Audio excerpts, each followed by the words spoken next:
अपने बेटे के 2 जन्म प्रमाण पत्र केस में सजा काट रहे सपा नेता आजम खान को एक बड़ा झटका अब रामपुर जिला प्रशासन की उस कार्रवाई से लगा है, जिसमें जो उनका पार्टी कार्यालय है उसको प्रशासन ने ये बताकर सील कर दिया है कि ये ज़मीन शिक्षा विभाग की थी।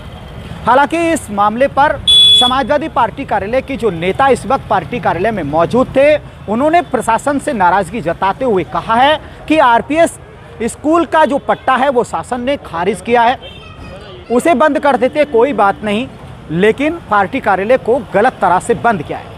हालांकि हमने उनसे पूछा कि अब प्रशासन ने अगर गलत किया है तो इन सब चीज़ों को लेकर कोर्ट जाएंगे क्या, कोर्ट का दरवाज़ा खटखटाकर अपनी बात बताएंगे।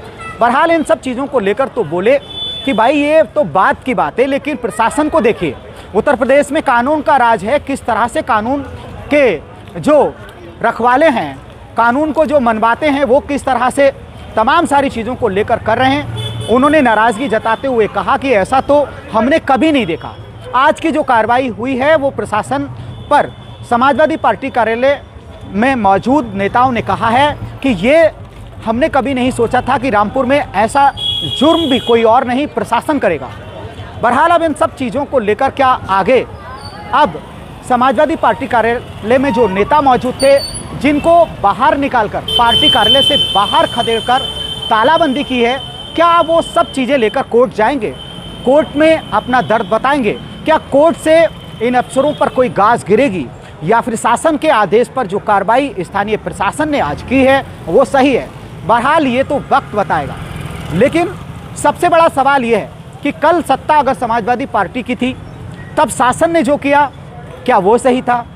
क्या आज सत्ता भारतीय जनता पार्टी की है, आज जो शासन प्रशासन कर रहा है वो सही कर रहा है? इसका आकलन कौन करेगा?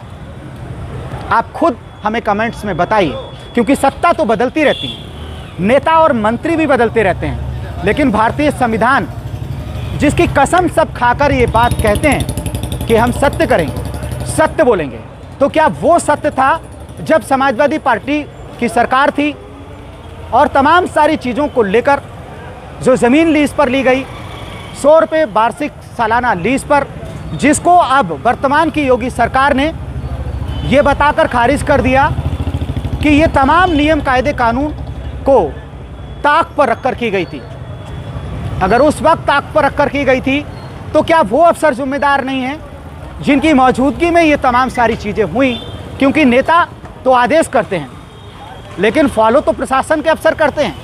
तो ऐसे कौन से अफसरों पर गाज गिरेगी जिनकी लापरवाही की वजह से गलत तरह से ये लीज उस वक्त दी गई? क्योंकि लीज तो बनती और बिगड़ती रहती है। हमने बहुत बार देखा है कि आज पट्टा हो जाता है, कल पट्टा खारिज हो जाता है, उस पट्टे पर बट्टा लग जाता है, लेकिन जब किसी नेता की, किसी आम आदमी की साख पर दाव लगता है, उसकी दाव खत्म हो जाता है। जैसे हमने देखा है बहुत सारे पट्टे होते हैं, खारिज होते रहते हैं, तो क्या उन अफसरों पर भी गाज गिरेगी जिन अफसरों की मौजूदगी में ये तमाम सारी कार्रवाई हुई?